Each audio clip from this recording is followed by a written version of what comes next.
Olá, tudo bem? Meu nome é Adriana de Campos, eu sou candidata ao PSS de 2023, então estou aqui para apresentar o vídeo conforme a exigência do edital. A minha formação, então, é a Administração de Empresas em 2010 pela FESP de Curitiba. Depois eu fiz uma especialização em gerenciamento de obras pela UTFPR, que eu concluí em 2011. E depois ainda eu fiz a faculdade de Engenharia Civil pela Facear em Araucária, que eu me formei em 2016. Tá? Atualmente eu estou fazendo uma especialização em gerenciamento de projetos, né? Isso é à distância pela Faculdade ProMinas. Eu fiz duas inscrições, né, conforme permitido pelo edital, as duas para educação profissional, uma delas para o eixo tecnológico de gestão e negócios e a outra para o eixo tecnológico de infraestrutura. O tema do plano de aula que eu escolhi foi para o eixo tecnológico de infraestrutura, né, que é especificamente para o curso técnico em edificações, né, ao qual eu já ministrei aulas pelo próprio PSS, né, eu ministrei aula 1 ano e meio, né, eu fiz as aulas lá no CIEP, que fica no Boqueirão. Então eu vou falar um pouco sobre o plano de aula que eu elaborei, né, com o tema de administração de obras. Então, essa disciplina, ela abrange toda a questão do planejamento e execução de uma obra, né? Então, é claro que as informações, elas são limitadas às atribuições do técnico, né?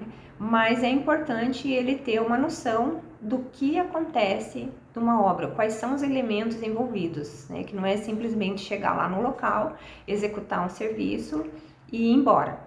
Então, existe toda uma parte de gestão ali que o técnico ele vai estar inserido, ele precisa saber porque ele é que vai levar a informação para o gestor da obra, né? Ele é o mediador, né, entre a mão de obra e o gerente da obra. Então, é importante passar essas informações para que o técnico conheça quais são as ferramentas, né, quais são os elementos, quais são as informações que ele precisa ter, que ele precisa levantar para que o empreendimento possa acontecer, né? Então, inicialmente ali eu comecei com a parte de orçamentos, né? Estimativa de custo, análise, os tipos de orçamento que existem, orçamento informatizado. Então, assim, nós temos uma série de informações ali e vários tipos de orçamento, né? Então, dependendo do orçamento, você demanda de menos informações, né? Então, o orçamento que efetivamente vai para a obra, ele precisa de muito mais informações, precisa de todos os projetos, precisa de quantitativo de materiais, de mão de obra, né? Quantas pessoas vão trabalhar nessa obra, que tipo de equipamentos. Então, essa parte do orçamento, ela apresenta essas demandas que serão necessárias e que o técnico ele vai ter condições de fazer esse levantamento, né? A partir daí, a gente passa para o cronograma físico-financeiro. E daí também vamos exemplificar ali quais são as diferenças do cronograma físico para o cronograma financeiro. Qual é a diferença? Qual que vai para a obra e qual que não vai? Por que eles têm, né, são diferentes? Por que o orçamento que eu tenho da obra toda eu não posso usar lá no dia a dia, né? Então, essas diferenças são importantes, até mesmo para planejamento também de entrega de material, de equipamento, que tipo de mão de obra que você vai ter na fase da obra, né? Que você não vai ter, ou mesmo, por exemplo, o eletricista não vai estar todo dia na obra, ele vai estar nos dias específicos onde vai ter a demanda do trabalho dele, né? Usando um exemplo. A partir daí, a gente passa para formação de mão de obra, né? Orientações, treinamentos, a legislação, dimensionamento e estruturação da equipe, que tipo de mão de obra que tem que ter para determinado serviço, quais são as exigências legais, né, que aquele profissional precisa ter, cursos, treinamentos, Aí você entra também na questão da legislação trabalhista, que você tem que fazer o PCMSO, o PCMAT, por que que precisa ser feito, o que que é a segurança do trabalho, né? Por que que a gente precisa usar os equipamentos de segurança, o que é equipamento individual, o que é equipamento coletivo. Então, né, quais são os acidentes que acontecem, por que que os acidentes acontecem. Então, né, a gente traz essas informações e muitos deles já sabem porque eles acabam trabalhando na obra, então é até interessante porque acaba acontecendo uma troca, né? Eles trazem como que acontece lá no dia a dia, a gente leva a parte teórica e você junta ali e sai um bom resultado, né? Saem profissionais melhores, então é um bom resultado. E o último item ali que eu elenquei foi a técnicas de monitoramento de construções, né? Então ali eu apresento algumas ferramentas de trabalho que ajudam no monitoramento.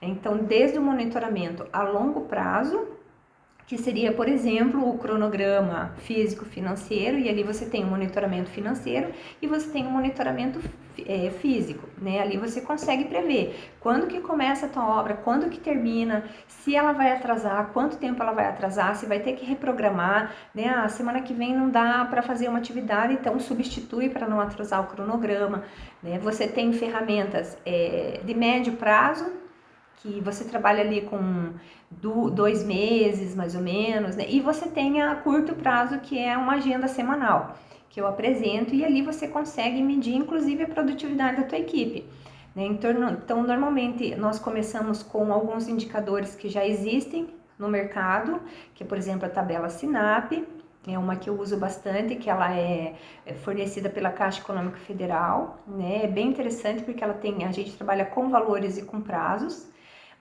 Dali você parte para comparar, por exemplo, com a produção da sua equipe, né? Então você parte de um princípio, de um indicador que já existe, né? Que é uma média do que acontece na construção, e você compara com aquilo que a tua equipe faz. E daí você ajusta. Então, por exemplo, o primeiro cronograma normalmente ele não dá muito certo, porque você trabalha com parâmetros que não são da sua equipe. Mas a partir do segundo, você já consegue trabalhar com prazos bem mais assertivos, e a gente consegue mostrar isso para os alunos, né? Assim, meus recursos didáticos, então eu gosto muito de aulas expositivas, né, no quadro, com slides, eu apresento trechos de filmes, eu apresento dinâmicas, né, e eu trabalho especificamente com dinâmicas que tratam o tema, né? Então tem uma que se chama Fábrica de Aviões, que a gente faz uma pequena fábrica de aviões de papel mesmo, e ali eles vão sentir a questão de prazo, pedido do cliente, tempo, né? Quantos aviões eu consigo entregar, quantos efetivamente eu entreguei, e você vai fazendo as reuniões e vai ajustando. E uma outra que eu gosto bastante também, que é o Construindo Pirâmides, que ali você trabalha como se fosse uma obra. Então você vai ter desde o orçamento, compra de material, variáveis na obra, falta de mão de obra, serviços propriamente ditos, né, que você vai construir uma piramidezinha ali de papel, então você tem que cortar, tem que enrolar, tem que colar, tudo isso tem custo, e, né, uma pessoa controlando, e tem um resultado bem interessante para fixação mesmo do conteúdo. Tá? Então, rapidamente eu dei uma explicação, né, sobre o meu plano de aula, e eu espero que tenha sido satisfatório. Tá? Agradeço a oportunidade e estou à disposição para o que for necessário.